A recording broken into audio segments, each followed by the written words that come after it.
வணக்கம். இன்னைக்கு என்ன பேச போகிறேன்னா, தலைவர் பற்றி தான் பேச போகிறேன். இனிமேல் பெரும்பாலும் தலைவரை பற்றி தான் வீடியோ போடலாம் அப்படிங்கிற ஒரு ஐடியாவில் இருக்கேன். ஏன்னா நிறைய சப்ஸ்கிரைபர்ஸ் அதை தான் விரும்புகிறாங்க. அதனால் இந்த வீடியோவும் தலைவரை பற்றி தான் பேச போகிறேன். சரியா? ஸோ இதில் நம்ம ஃபஸ்ட்டு ஏற்கனவே கமெண்ட்ஸ் எல்லாம் கொஞ்சம் ரீட் பண்ணிவிட்டு இன்றைக்கி டாபிக் என்ன அப்படிங்கிறத நான் சொல்கிறேன். அது அப்படியே வந்துடும் அந்த கமெண்ட்ஸ் பார்க்கும்போதே. அதுலேருந்து தான் ஒரு டாபிக் எடுத்திருக்கேன் இன்றைக்கி. ஃபஸ்ட்டு கமெண்ட் இதுதான், நம்மளுடைய ரஜினி மல்லேஸ்வரன் அவர்கள் அனுப்பின கமெண்ட்டு தான் ஃபஸ்ட்டு. ஏன்னா போன தடவையே அவரோட பேர் இல்லை அவரோட கமெண்ட்டில். ஸோ பேர் இல்லையே அப்படின்னு சொல்லிட்டு கேட்டிருந்தேன். ஸோ அதனால் இந்த தடவை அவருடைய பேர் மென்ஷன் பண்ணி அனுப்பியிருக்காங்க. என்ன போட்டிருக்காங்க அப்படின்னா, ரொம்ப சந்தோஷம் சகோதரி, என்னுடைய கமெண்ட்ஸ் எல்லாம் படித்து மிக தெளிவாக விளக்கம் சொன்ன உங்களுக்கு நன்றிகள். இன்னும் நம் தலைவரை பற்றி நிறைய செய்திகளை சொல்லுங்கள். உங்களின் சேவை தொடரட்டும். சிவபெருமான் அருளால் எல்லா வளங்களும் பெற்று பல்லாண்டு காலம் வாழ வேண்டும் என்று இறைவனை வேண்டிக் கொள்கிறேன். என்னுடைய பெயர் ரஜினி மல்லேஸ்வரன் அப்படின்னு போட்டிருக்காங்க. அதுதான் போன தடவை அவருடைய பேர் கேட்டிருந்தேன். பேர் தெரியல. கமெண்ட் பெருசாக இருந்தது. தலைவர் மேலே அவர் எவ்வளோ லவ் வச்சுருக்காரு அப்படிங்கிறது அந்த கமெண்ட்டில் தெரிஞ்சுது. ஆனாலும் பேர் தெரியல. அதனால் நம்மளால் சொல்ல முடியல. கமெண்ட்டை மட்டும் வாசித்தேன். ஸோ அவரோட பேரை மென்ஷன் பண்ணி சொல்லியிருக்காரு. அது மட்டும் கிடையாது, என்னுடைய ஃபேவரெட் காட் சிவபெருமான் பேரையும் மென்ஷன் பண்ணி இதில் சொல்லியிருக்காரு. அப்படிங்கிறப்போ ரொம்ப சந்தோஷமாக இருக்குது இதை பார்க்குறதுக்கு. அடுத்ததாக இதில் பேர் இல்லை, டி அப்படிங்கிற இனிஷியல் மட்டும் தான் இருக்குது. 90ஸ்லேயே தலைவான்னு கூப்பிட்டாங்க அப்படின்னு சொல்லிட்டு ஒரு கமெண்ட் போட்டிருக்காரு. 90ஸ்லேயே கூப்பிட்றாங்க. ஆமாம், அதான் எனக்கு நிறைய தெரிஞ்ச காலத்துலேருந்து தலைவான் தான் கூப்பிட்டுட்ருக்காங்க. அப்போலேருந்து நான் அவரை எப்போ எனக்கு பிடிக்க ஆரம்பிச்சதோ, எப்போ நான் ரசிக்க ஆரம்பிச்சேனோ அப்போலேருந்தே தலைவர்னு சொல்லி தலைவான்னு சொல்லி தான் பார்த்துக்கிட்டு இருக்கேன். அது இன்னை வரைக்கும் அப்படி தான் இருக்குது. அடுத்து துரை அவர்கள் அனுப்பியிருக்காங்க. எனக்கு வயசு இப்போ 51, நானும் அழுதுருக்கேன் அப்படின்னு சொல்லி அனுப்பியிருக்காங்க. 51 வயசுனா நான் போன தடவை முத்து படமில் அந்த அவர் அடித்து துரத்துற அந்த சீனுக்கு நான் அழுதேன். ரொம்ப சின்ன குழந்தையா இருந்தேன், அப்போ அழுதேன் அப்படின்னு சொல்லியிருந்தேன். ஸோ அதுக்கு தான் இந்த கமெண்ட் பண்ணியிருக்காங்க அப்படின்னு நான் நினைக்கிறேன். இவருக்கு இப்போ 51 வயசுனா முத்து படம் எப்போ வந்துச்சு? 1995, கிட்டத்தட்ட 30 வருஷம் ஆகுது. ஸோ மேபி 20-21 இயர்ஸ் இருக்கும் பொழுது இவங்க பார்த்துருப்பாங்க போல இருக்குது. ஸோ அப்போது அழுதுருக்காங்க அப்படின்னா, அதுதான் தலைவர் மேலே நம்ம வச்சுருக்கக்கூடிய அந்த லவ் இருக்குல்ல, அதில் தான் நம்மளுக்கு அழுக வரும். தலைவர் சோகமாக இருந்தால் மட்டும் நம்மளுக்கு தாங்கவே தாங்க. அது படம் தான், நடிப்பு தான் இருந்தால் கூட நம்மளுக்கு தாங்க முடியாது. ஸோ அதை தான் துரை அவர்களும் சொல்லியிருக்காங்க. அடுத்தது முகமது ஆசிக் அவர்கள். இவங்க போன தடவை கமெண்ட் பண்ணியிருந்தாங்க. எங்கேயோ கேட்ட குரல் அந்த படத்தில் வரக்கூடிய டயலாக் பற்றி கமெண்ட் பண்ணியிருந்தாங்க. அதை பற்றி நான் ஏற்கனவே பேசியிருந்தேன். ஸோ அதுக்கு தான் ரிப்ளை பண்ணியிருக்காங்க. நான் அனுப்பிய கமெண்ட்டை வாசித்தற்கு நன்றி சகோதரி. அண்ணனின் அரவணைப்பில் இருக்கும் யுவராணி போஸ்டர், அதாவது நான் ஒரு பிக்சர் காமிச்சேன் இல்லையா, ஸோ அந்த பிக்சரை பற்றி சொல்லியிருக்காங்க. அதாவது பட் தங்கி அந்த நேரத்தில் எவராச்சும் என்னை காப்பாற்றுவாரா என்ன? அப்புறம்தான் தெரியும் இவர் மட்டும்தான் என்னை காப்பாற்றுவார் என்று. ஆட்டோவில் என்றும் வசனம்தான், ஆட்டோவில் இருக்கும் வசனம்தான் என் குடும்பம் அப்படின்னு சொல்லியிருக்காங்க. ஆட்டோவில் என்ன வசனம் எழுதியிருப்பாங்க அப்படின்னு சொல்லி கேட்டிருந்தேன் இல்லையா, அதுக்கு ரிப்ளை பண்ணியிருக்காங்க.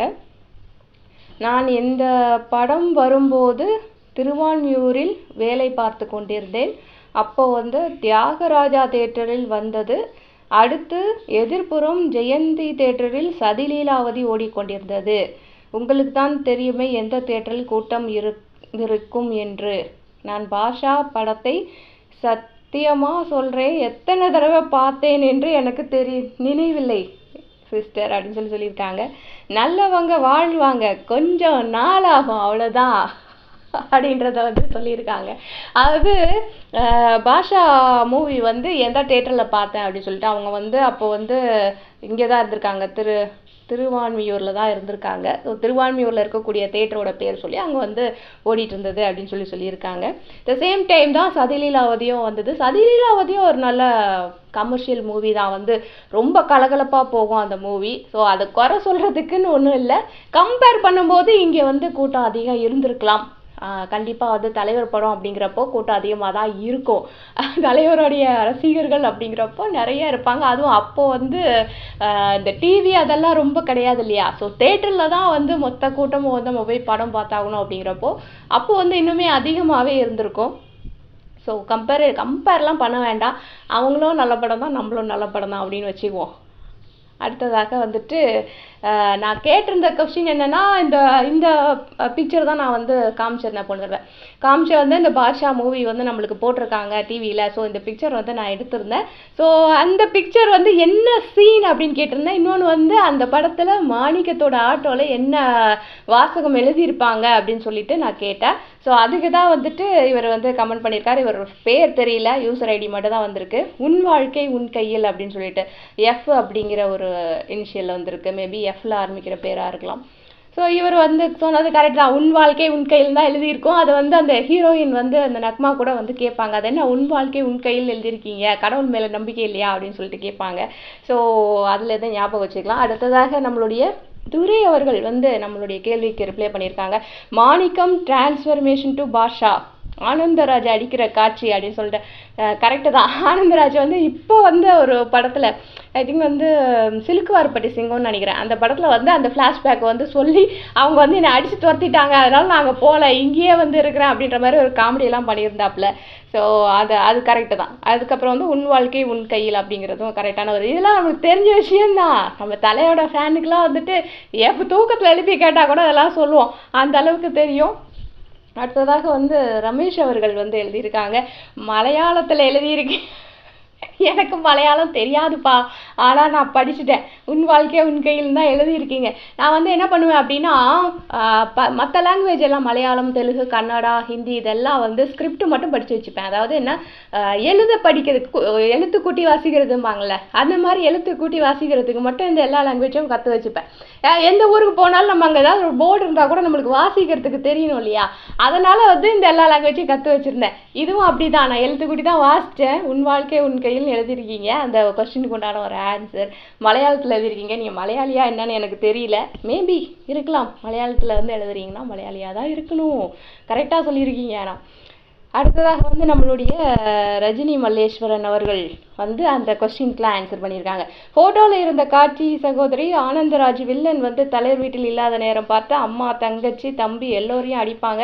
அப்போ தலைவர் வருவார், தங்கச்சியை தள்ளி விடுவாங்க. அப்போ தலைவர் வந்து தங்கச்சியை தாங்கி பிடிப்பார், எல்லாரையும் உள்ளே போங்க என்று சொல்லி கோபமாக பேசுவார். எல்லோரும் பயந்து உள்ளே போய் விடுவார்கள். அப்புறம் வந்து அதிரடியான சண்டை காட்சி, அதை பார்த்தாலே நம் நாடி நரம்பு எல்லாம் துடிக்கும். சரிதானே சகோதரி அப்படின்னு கேட்டிருக்காங்க.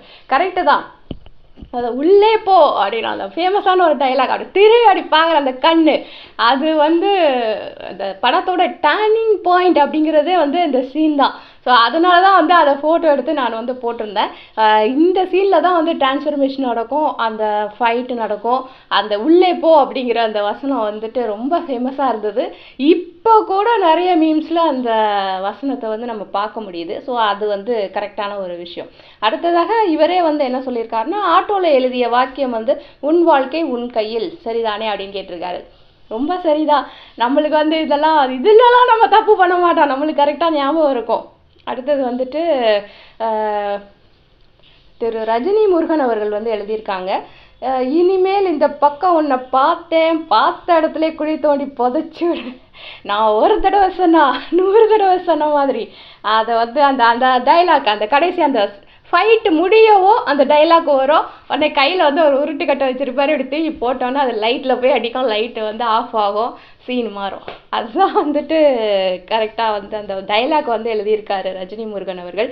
அது கரெக்டு தானே இல்லை, இனிமே ஒன்று இந்த பக்கம் பார்த்த இடத்துலையே குழி தோண்டி புதைச்சிருவேன். வசனம் யோசிச்சிருக்காங்க பாருங்கள். அடுத்ததாக வந்துட்டு சிவசங்கர் அவர்கள் என்ன சொல்லியிருக்காருன்னா, தலைவர் நியூஸ் போடுங்க மேம் அப்படின்னு சொல்லியிருக்காங்க. அதை கண்டிப்பாக பண்ணுறேன். நான் நிறைய வந்து தலைவர் பற்றி நிறைய நியூஸ் போட்டுட்டு தான் இருக்கேன். அப்பப்போ வந்து அவரை பற்றி பரபரப்பாக பேசக்கூடிய விஷயங்கள் எல்லாமே இதுக்கு முன்னாடி வீடியோஸில் போட்டிருக்கேன். இனிமேலும் வந்துட்டு போடுவேன். அவர் படம் ரிலீஸ் ஆக போகுது.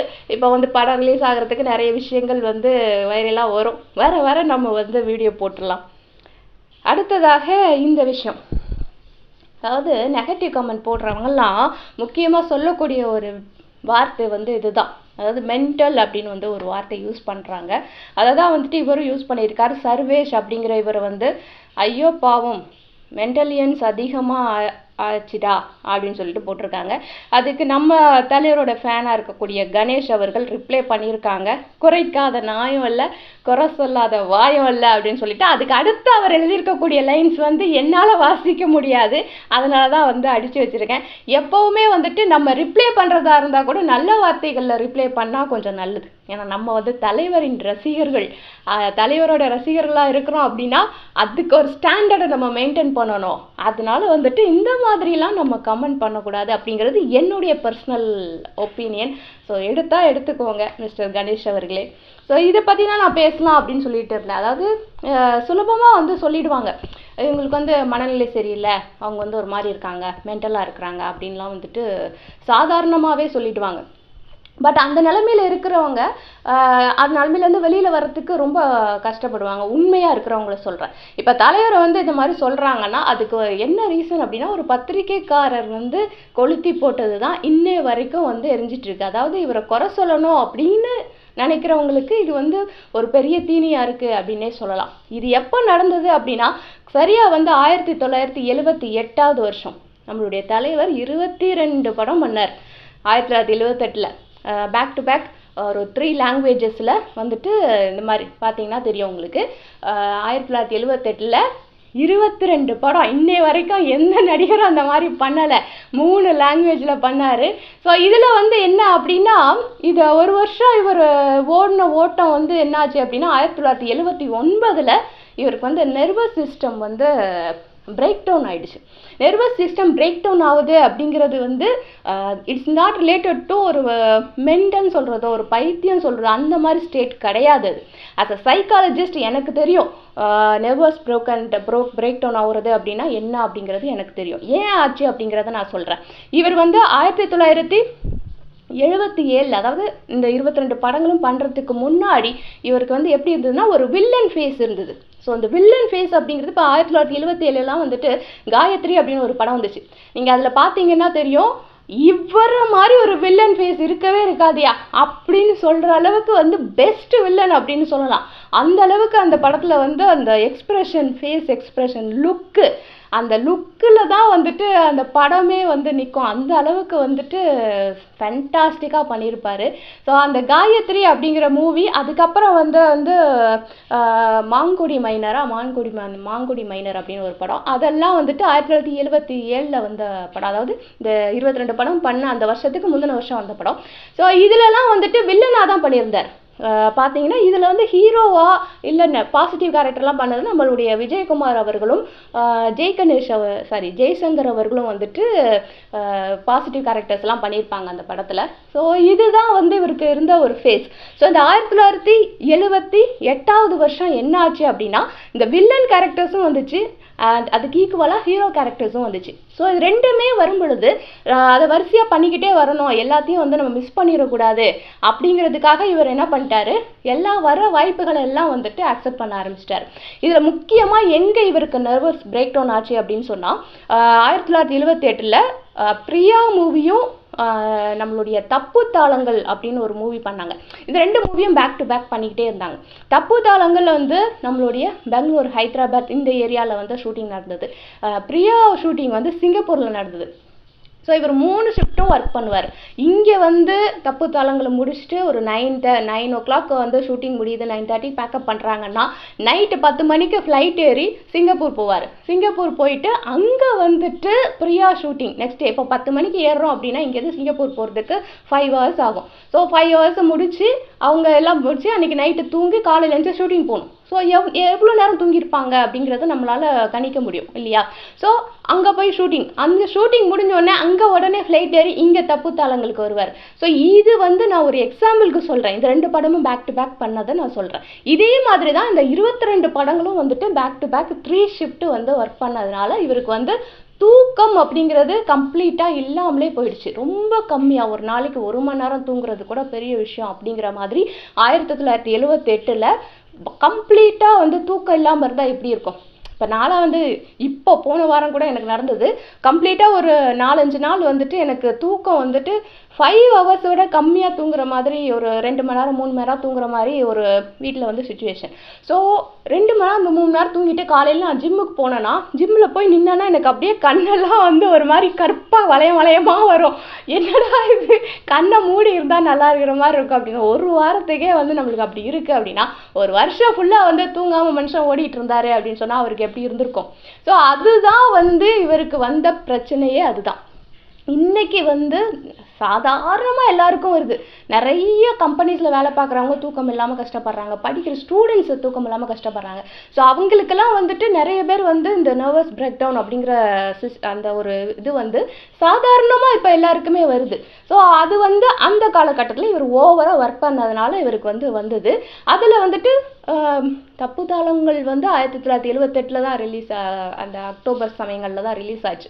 2 லாங்குவேஜில் எடுத்தாங்க. அது கூட அட் அ டைமில் 2 லாங்குவேஜில் எடுத்தாங்க. நல்ல பேர் வாங்கி கொடுத்து, தலைவருக்கு வந்து நல்ல பேர் வாங்கி கொடுத்த ஒரு படம். அதனால் வந்து நல்ல குணச்சித்திர நடிகர் மாதிரி ரொம்ப அழகாக இருக்கும் அந்த படம் பார்க்கும் பொழுது. கதையுமே அழகாக இருக்கும், அதில் நடித்தவங்களுமே அழகாக இருப்பாங்க. அவங்களுக்கு ஜோடியாக வந்து சரிதா அவர்கள் நடிச்சிருப்பாங்க. நல்லா இருக்கும் அந்த படம். ஸோ அது வந்து ஒரு மாதிரி இருந்தது. அது பேக் டு பேக் வந்து 2 லாங்குவேஜில் எடுத்தாங்க, தமிழ் கன்னடா வந்து பேக் டு பேக் எடுத்தாங்க. ஸோ அப்படி இருக்கிறதுனால அதுலேயும் நடிக்கணும், பிரியாலையும் நடிக்கணும். இதே மாதிரி பேக் டு பேக் இல்லை, இந்த 22 படமும் பேக் டு பேக் பண்ணிக்கிட்டே இருந்ததுனால அவருக்கு வந்து ரெஸ்ட்லெஸ்ஸாக இருந்தாங்க. ஸோ அதனால் வந்தது தான் இந்த நெர்வஸ் பிரேக் டவுன் அப்படிங்கிறது. இந்த நெர்வஸ் பிரேக் டவுன் அப்படிங்கிறத சரியாக இப்போ என்ன நம்ம சொல்கிறோன்னா, இந்த ஸ்ட்ரெஸ், டிப்ரெஷன் அப்படின்லாம் சொல்கிறோம்ல. இப்போலாம் ஸ்கூல் படிக்கிற பசங்களே சொல்கிறாங்க எனக்கு ஒரே டிப்ரெஷனாக இருக்குது அப்படின்றாங்க. ஸோ அந்த அளவுக்கு வந்து அது வந்து ஒரு சாதாரணமான ஒரு விஷயந்தான். ஸோ எப்போ வந்து இவருக்கு கண்டுபிடிக்கப்பட்டதுன்னா 1979 வந்துட்டு நம்மளுடைய தென்னிந்திய நடிகர் சங்கம் இருக்கு இல்லையா, அது வந்து ஒரு புது கட்டடம் ஓப்பன் பண்ணாங்க. ஆக்சுவலி அந்த நடிகர் சங்கத்தை வந்து ஆரம்பித்தது தான் ஒரு எம்ஜிஆர் அவர்கள் வந்து 1960-70 ஸ்டார்டிங்கில் வந்து ஆரம்பித்தார். 1977 எம்ஜிஆர் அவர்கள் வந்து முதலமைச்சராக பதவி ஏற்கிறாரு. அவர் பதவி ஏற்கிற அந்த நேரத்தில் நடிகர் சங்கத்துடைய தலைவராக நம்மளுடைய நடிகர் திலகம் அவர்கள் இருந்தாங்க. அதோட செயலாளராக நம்மளுடைய மேஜர் சுந்தரராஜன் அவர்கள் இருந்தாங்க. நிறைய நலிந்து போன கலைஞர்களுக்கெல்லாம் நல்லது பண்ணணும் அப்படிங்கிறதுக்காக நிறைய விஷயங்கள் பண்ணாங்க. திரு எம்ஜிஆர் அவர்களும், திரு சிவாஜி கணேசன் அவர்களும், திரு மேஜர் சுந்தரராஜன் அவர்களும், இவங்க 3 பேரும் சேர்ந்து இன்னும் நிறைய பேர் இதுக்கு ஹெல்ப் பண்ணாங்க. நம்ம SSR அவர்கள், இவங்க எல்லாருமே வந்துட்டு கஷ்டப்படுற கலைஞர்களுக்கு ஹெல்ப் பண்ணணும் அப்படிங்கிறதுக்காக ஒரு பில்டிங் நம்ம கட்டணும், பில்டிங் கட்டி ஒரு சங்கத்தை வந்து ஒரு ஃபார்மாக எடுத்துகிட்டு போகணும், இந்த கலைஞர்களுக்கெல்லாம் நம்ம ஹெல்ப் பண்ணணும் அப்படின்னு சொல்லிட்டு சொல்லும்போது 1977 எம்ஜிஆர் அவர்கள் வந்து ஆட்சிக்கு வந்ததுக்கு அப்புறமா நம்மளை அங்கே வந்து கட்டிடம் கட்டுறதுக்கு சாங்ஷன் பண்ணி ஆர்டர் போடுறாங்க. கட்டிடம் கட்டி முடிக்கப்பட்டது 1979 திறக்கிறாங்க. இந்த கட்டிட திறப்பு விழாவில் தான் வந்துட்டு நம்மளுடைய 1978 தான் இவர் வந்து ஃபுல்லாக நடிச்சிட்டு இருந்தார் நம்ம தலைவர். 79 இந்த கட்டிட திறப்பு விழாவில் நம்மளுடைய நடிகர் திலகம் அவர்கள் நம்மளுடைய தலைவரை வந்து நோட் பண்ணுறார். நோட் பண்ணால் ஏதோ இந்த பையன்கிட்ட வித்தியாசம் தெரியுது, இல்லை இவன் வந்து ஏதோ ஒரு ரெஸ்ட்லெஸ்ஸாக இருக்கான், நார்மலாக இல்லை அப்படின்னு சொல்லிட்டு நடிகர் திலகம் அவர்கள் வந்து கண்டுபிடிச்சிடுறார்.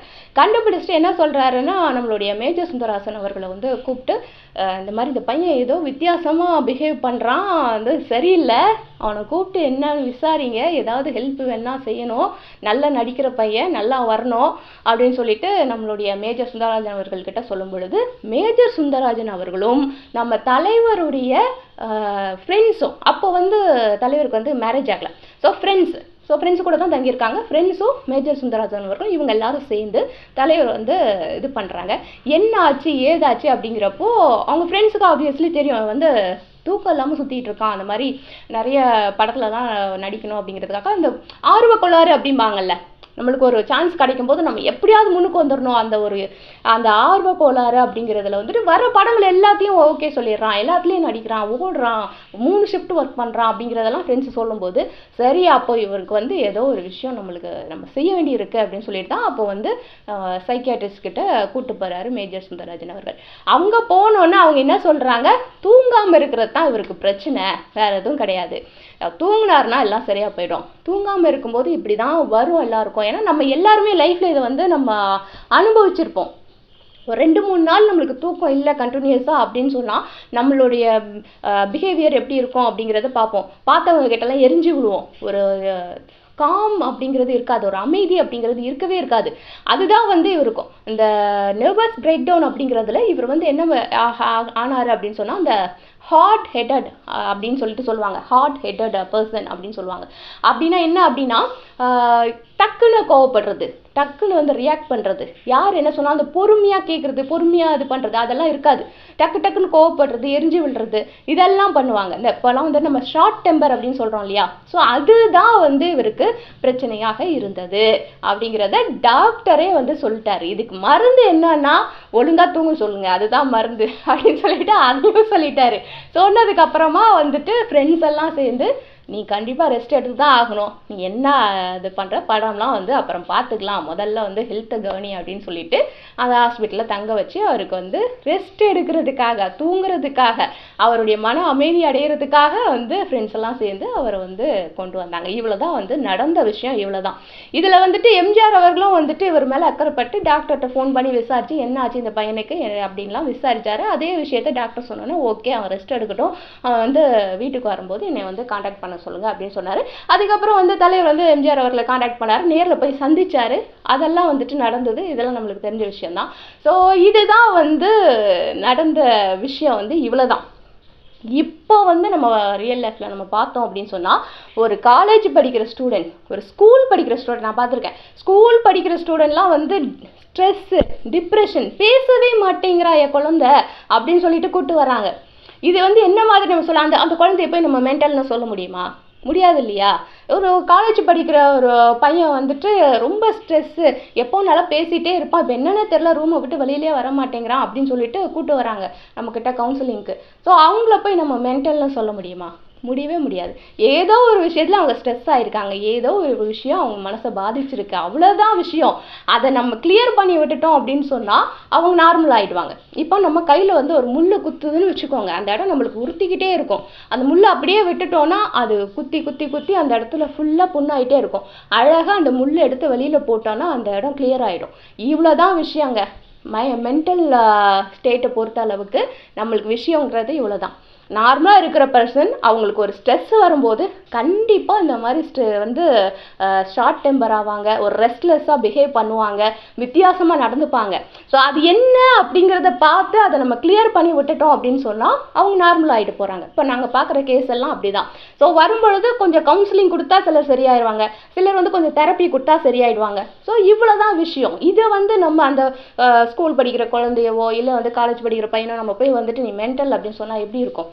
அதுதான் வந்துட்டு அன்னைக்கு ஒரு பத்திரிகைக்காரர் அவர் வந்து நம்ம தலைவரை பற்றி இந்த மாதிரி பண்ணிட்டாரு. அது மட்டும் கிடையாது, நடிகை லதா அவர்களையும் நம்மளுடைய தலைவரையும் இணைச்சி எழுதுனது அதே பத்திரிகைக்காரங்க தான். ஸோ அதுக்காக தான் வந்து அவர்கிட்ட பேசுறதுக்கு துரத்திட்டு போய் அவர் வந்து என்னை கொல்ல வராருன்னு சொல்லிட்டு இவங்க கம்ப்ளைண்ட் கொடுத்து அதெல்லாம் வந்து பெரிய விஷயமாக்கி நிறைய விஷயங்கள் நடந்தது. ஸோ இந்த மொத்த குழப்பத்துக்கும் காரணம் ஒரே ஒரு பத்திரிகைக்காரர் தான். ஸோ அந்த பத்திரிகைக்காரர் இப்போ எங்கே இருக்காருன்னு யாருக்குமே தெரியாது, இருக்காரா இல்லையான்னு யாருக்கும் தெரியாது. ஆனால் தலைவர் எந்த இடத்துல இருக்கார் அதை பாருங்க. நீ வந்து எங்கள் கேரியரே க்ளோஸ் பண்ணுறதுக்கு எனக்கு நீ வந்து ஒரு கேவலமான ஒரு பேரை வந்து எனக்கு டைட்டிலாக நீ கொடுத்து பத்திரிகையில் எழுதுன, அதை நான் வந்துட்டு தலையில் தூக்கி வச்சிக்காம அதை காலில் போட்டு மிதித்து அது மேலே ஏறி நின்று இப்போ நான் வந்து எவ்வளோ உயரத்தில் நிற்கிறேன் பார்த்தியா அப்படிங்கிறது தான் வந்து தலைவரோட கெத்து அப்படிங்கிறது. ஸோ இந்த மாதிரி வேற யாருக்குலாம் நடந்திருந்தா இந்த அளவுக்கு வந்து மீண்டு வந்திருப்பாங்களா அப்படிங்கிறது ரொம்ப பெரிய வந்து கேள்விக்குறியான ஒரு விஷயம்தான். தலைவருக்கு அமைந்த நண்பர்கள் அப்படி அன்னைக்கு வந்து அந்த மனம் வந்து அவருக்கு அமைதியாகணும் அப்படிங்கிறப்போ அப்போவே அவரை வந்து இமயமலைக்கு கூட்டு போனாங்க அவங்க ஃப்ரெண்ட்ஸு. அங்கே போய் வந்து மன அமைதியாக இருப்பாங்க, வருஷத்துக்கு ஒருக்க கூட்டு போயிடுவாங்க. இன்னை வரைக்கும் அந்த ஃப்ரெண்ட்ஸ் வந்து அவங்களை கூட்டு போயிட்டு இருக்காங்க. எவ்வளோ நல்ல ஃப்ரெண்ட்ஷிப் இல்லை நம்ம வந்து எவ்வளோ காசு பணம் கொடுத்தாலும் இப்போ அந்த மாதிரி ஃப்ரெண்ட்ஷிப்லாம் கிடைக்கிறது இல்லை. அதாவது நிறைய சந்திச்சிருக்கேன். நான்லாம் வந்து முதுகுல குத்துற ஃப்ரெண்ட்ஸ் வந்து நிறைய சந்திச்சிருக்கேன். அட் டைம் நல்ல ஃப்ரெண்ட்ஸும் இருக்காங்க. நான் வந்து ஸ்ட்ரெஸ்ஸாக இருக்கிறேன்னா என் லைஃப்பில் நடக்கிற விஷயத்த நினச்சி கவலைப்படக்கூடிய ஃப்ரெண்ட்ஸும் நிறைய பேர் இருக்காங்க, இல்லைன்னு சொல்லலை. ஆனால் அதை விட முதுகில் குத்தின ஃப்ரெண்ட்ஸ் தான் அதிகம். நம்மளுடைய வளர்ச்சியை பார்த்து பொறாமப்படக்கூடிய ஃப்ரெண்ட்ஸ் தான் அதிகம். அப்படி இருக்கும் பொழுது இவருக்கு ஆரம்ப காலகட்டத்திலேருந்து அந்த ஃப்ரெண்ட்ஸு இவர் அந்த ஸ்ட்ரெஸ்லேருந்து வெளியில் கொண்டு வந்து இவருக்கு வந்து ஆன்மீகம் பக்கமாக இவரை திருப்பி விட்டு இதெல்லாம் பண்ணதெல்லாம் ஃப்ரெண்ட்ஸ் தான். ஸோ ஸ்பிரிச்சுவல் லைனில் இவர் திருப்பி விட்டு ஸோ அதில் வழியாக இவருக்கு வந்து ஒரு மன அமைதியை ஏற்படுத்தி அன்னைக்கு இமயமலைக்கு போக ஆரம்பித்தவங்க தான் இன்னை வரைக்கும் போயிட்டுருக்காங்க. அதில் கூட நம்ம பார்த்தா சொல்லுவோம், இவர் வந்து தலைவரோட ஃப்ரெண்ட்ஸு இவங்கெல்லாம் வந்துட்டு ரொம்ப வருஷமாக இமயமலைக்கு போயிட்டுருக்காங்க அப்படின்னு ஃபோட்டோஸ்லாம் வரும். அது எங்கன்னா அங்கே ஆரம்பித்தது தான் இன்னை வரைக்கும் போயிட்டுருக்காங்க. ஸோ இவ்வளோ தான் விஷயம். ஸோ இது வந்து நிறைய பேருக்கு புரியாது. ஏன்னா என்ன அப்படின்னா ஒரு சைக்காலஜிஸ்ட்டுக்கிட்ட வந்து போய் நம்ம ஒரு கவுன்சிலிங் எடுத்துக்கிட்டாலே வந்துட்டு டக்குன்னு வந்து மென்டல் அப்படின்னு சொல்லிடுவாங்க. இல்லை ஒரு சைக்கியாட்ரிஸ்ட்டுக்கிட்ட போய் நம்ம ஏதாவது கன்சல்ட் பண்ணோம் அப்படின்னு சொன்னால் அந்த ஹாஸ்பிட்டல் போயிட்டு வராங்க, மென்டல் ஹாஸ்பிட்டல் போயிட்டு வராங்க, மென்டல் அப்படின்றாங்க. ஸோ அந்த மாதிரி மைண்ட் செட்டு தான் வந்து நிறைய பேருக்கு இருக்குது. இது வந்து என்ன அப்படின்னா அப்படி சொல்கிறவங்களுடைய அறியாமை தான் இதில் தெரியுது. நான் இவ்வளோ தூரம் எக்ஸ்பிளைன் பண்ணேன் இல்லையா? ஸோ என்னென்ன பிரச்சனை அப்படிங்கிறது உள்ளே இருக்கிறவங்களுக்கு தெரியும். இப்போ நான் வந்து சைக்காலஜி படிக்கிறேன், சைக்காலஜிஸ்டாக இருக்கிறேன் அப்படிங்கிறதுனால இல்லை, அதுக்கு முன்னாடியே என்னால் இதை புரிஞ்சிக்க முடிஞ்சுது. ஆனால் நிறைய பேர் வந்து இதை புரிஞ்சிக்கிறதுக்கு அவங்களுக்கு தேவையான அந்த நாலேஜ் இல்லை. அப்படியே நாலேஜ் இருந்தாலும் அவங்க புரிஞ்சிக்க விரும்பலை. ஏன்னா அவங்களுக்கு தலைவரை குறை சொல்லணும், அதனால் இந்த வார்த்தையை வந்து யூஸ் பண்ணுறாங்க. ஸோ இதை தான் வந்துட்டு நான் இன்றைக்கி ஷேர் பண்ணணும்னு நினச்சேன். ஏன்னா வந்துட்டு நிறைய இடங்கள்ல சொல்கிறாங்க. எனக்கு ஒரே ஒரு கேள்விதாங்க. அதாவது என்ன அப்படின்னா இந்த உலகத்தில் யார் மென்டல் இல்லை அதை முதல்ல சொல்லுங்கள் எனக்கு. நீங்கள் வந்து சொல்கிறீங்க இல்லையா, இந்த வார்த்தையை சொல்கிறீங்க இல்லையா? ஸோ அப்படி சொல்லும் பொழுது எனக்குள்ள என்ன தோணும், அப்போ யாராயா மென்டல் இல்லாமல் இருக்கா அந்த உலகத்தில்? எல்லாரும் ஏதாவது ஒரு விதத்தில் பைத்தியமாக தானே இருக்கிறோம். இப்போ எனக்குள்ள நானும் அப்படி தான். டான்ஸுனால் எனக்கு வந்து அவ்வளோ உயிர், டான்ஸ் பைத்தியம்னே சொல்லலாம், அந்த அளவுக்கு வந்து இருப்பேன். அது மட்டும் கிடையாது, சில விஷயங்களை ஏன் எதுக்குன்னு கேட்காமலே நம்ம நம்புவோம். சிலரை வந்து என்ன தப்பு செஞ்சாலும் நம்ம வந்து நம்புவோம். அதெல்லாம் பைத்தியக்காரதானே தானே. ஸோ இதெல்லாம் வந்துட்டு நிறைய பேர்கிட்ட இருக்குது. இதையும் தாண்டி வித்தியாசமான வந்து மென்டல் ஹெல்த் இஷ்யூஸ் இருக்கிறவங்கலாம் இருக்கிறாங்க இந்த உலகத்தில். ஸோ மென்டல் இல்லாதவங்க யார் அப்படிங்கிறத முதல்ல நீங்கள் கமெண்ட் பண்ணிவிட்டு அதுக்கப்புறமா இந்த வார்த்தையை நீங்கள் யூஸ் பண்ணிங்கன்னா நல்லாயிருக்கும் அப்படிங்கிறது தான் என்னுடைய கருத்து. ஸோ இதை பற்றி பேசுகிறதுக்கு நிறைய பேர் யோசிப்பாங்க, வந்து பேசக்கூடாது, நம்ம தலைவரை இந்த வார்த்தையை வந்து சொல்கிறாங்க அப்படிங்கிறத பேசக்கூடாது அப்படின்னு. பட் எனக்கு வந்து அப்படி கிடையாது. நான் வந்து ஒரு சைக்காலஜிஸ்ட். ஸோ இந்த விஷயத்த என்னால் முடிஞ்ச அளவுக்கு நான் எக்ஸ்பிளைன் பண்ணணும் அப்படின்னு எனக்கு தோணுச்சு. அதனால் எக்ஸ்பிளைன் பண்ணேன். எங்கேயும் நான் தப்பாக எதுவும் பேசலைன்னு நினைக்கிறேன். ஸோ இன்றைக்கி வந்து ஒரு கொஸ்டின் கேட்க போகிறேன். ஸோ அதுதான் வந்துட்டு இந்த வீடியோவை பாருங்கள். வாழ்க்கையை என்னை பார்த்து தமாஷ் பண்ணும்போது நீ பண்ணுறதுல என்ன கெட்டு போக போகுது பார்த்தீங்களா? இந்த வீடியோ எந்த படத்தில் வருது, எந்த படத்தில் தலைவர் இதை பேசுகிறாரு அப்படிங்கிறத கமெண்ட் செக்ஷனில் மறக்காமல் சொல்லிட்டு போங்க. இந்த வீடியோ பார்த்த உடனே நான் கண்டுபிடிச்சிட்டேன் இது என்ன படம் அப்படிங்கிறத. ஸோ ரொம்ப ஃபேமஸான படம் தான், ரொம்ப ஃபேமஸான டைலாக் தான், ரொம்ப ஃபேமஸான ஒரு சீன் தான். ஸோ அந்த ஃபேமஸான இந்த படத்தோட பேரை கமெண்ட் செக்ஷனில் சொல்லிட்டு போங்க. கடைசியாக உங்களுக்கு வந்து ஒரு கமெண்ட் வந்து போட்டு காமிக்கணும் அப்படின்னு நான் நினைக்கிறேன். ஏன்னா வந்துட்டு இன்றைக்கி டாப்பிக்கோட கனெக்ட் பண்ணக்கூடிய ஒரு கமெண்ட்டு போன வீடியோவில் தான் வந்திருந்தது. இருந்தாலும் நான் வந்து இந்த வீடியோவில் சொல்கிறேன். இதுதான் நம்மளுடைய ரஜினி மல்லேஸ்வரன் அவர்கள் வந்து சொன்ன அந்த கமெண்ட்டு தான். என்ன அப்படின்னா, தப்பு சொல்கிறவங்க நல்லது செஞ்சாலும் அதுலேயும் ஒரு குற்றம் கண்டுபிடிப்பாங்க. நம்ம பாட்டுக்கு மனசாட்சிப்படி நம்ம வேலையை பார்த்துட்டு போயிட்டே இருக்கணும். வாழ்த்துக்கள் சகோதரி அப்படின்னு சொல்லியிருக்காங்க. இந்த வீடியோவுக்காக போட்ட கமெண்ட் மாதிரியே எனக்கு தெரியுது. ஏன்னா வந்துட்டு இந்த வீடியோவுக்கு வந்து இதுதான், யார் என்ன சொன்னாலும் நம்ம வேலையை பார்த்துட்டு நம்ம போய்கிட்டே இருக்கணும், அதுதான். ஸோ இதை தான் வந்து ஷேர் பண்ணணும்னு நினச்சேன், ஷேர் பண்ணிட்டேன். உங்களுக்கு வீடியோ பிடிச்சிருந்தா லைக் பண்ணுங்கள், ரொம்ப பிடிச்சிருந்தா ஃப்ரெண்ட்ஸ் கூட ஷேர் பண்ணுங்கள். குறிப்பாக நம்மளுடைய தலைவரின் ரசிகர்களுக்கு ஷேர் பண்ணுங்கள். அது மட்டும் இல்லை, நான் எப்போவுமே சொல்கிற மாதிரி நம்மளுடைய இந்த வெற்றி பேச்சு சேனலை மறக்காமல் சப்ஸ்கிரைப் பண்ணிவிடுங்க. ஓகேவா? அடுத்த வீடியோவில் சந்திக்கிறேன். அதுவரை பாய்.